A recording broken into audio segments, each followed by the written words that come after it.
The 26-ship large convoy, UC-60A, continued their trek across the North Atlantic from Great Britain on the week of the 20th of March, 1945.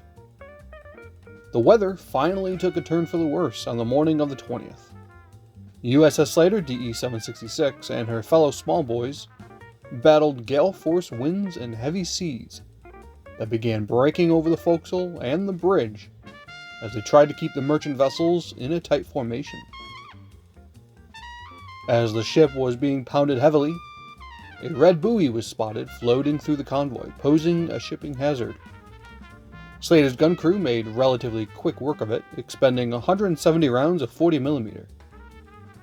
At 12:05, the starboard guy wire for the mast snapped due to the excessive pitching of the ship. Luckily, no one was injured by the falling wire, and within an hour, a temporary fix had been applied. Not long after, the sounding gear became inoperable when the sound dome became damaged by the rough seas. And deck court was held for a few sailors on this date. Radarman 3rd Class Spink pleaded guilty to being absent over leave.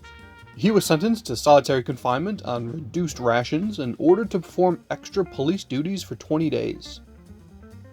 Seaman 1st Class Harned also pled guilty, but to being absent without leave. His rating was reduced, and he too was sentenced to extra police duties.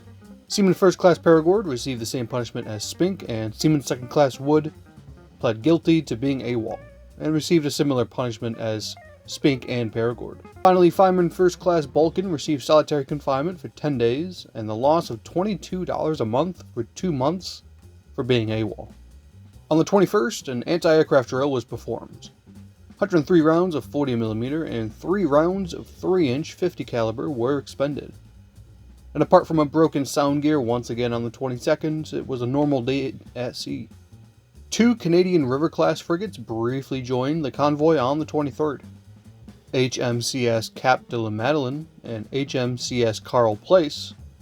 After about an hour, they detached to escort the British troopship SS Rangitata on her destination in Halifax. The rough seas inflicted more damage on the escorts. USS Burroughs DE-105 and USS Ebert DE-768 both had holes opened on their respective forecastles. Aboard Ebert, 3 men were injured by the rough seas. One of them received a fractured jaw when he was thrown against the gun shield. If it had not been for his safety line, he would have been washed overboard. Meanwhile, Slater was taking green seas.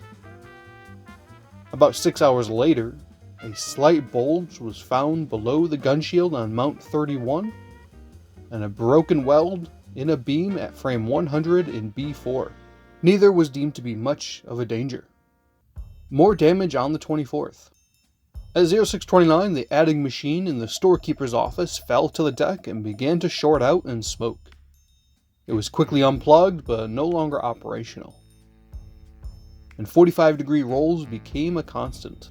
Fortunately, the mainland came into sight on the 25th. As they neared the coastline, merchant vessels began detaching to sail independently to their destinations. Mount 43 was inspected and found to be damaged from the storm. The trainer sight was broken off, a hand wheel was bent, and the platform railing was also bent. Now this 40mm is no longer aboard Slater.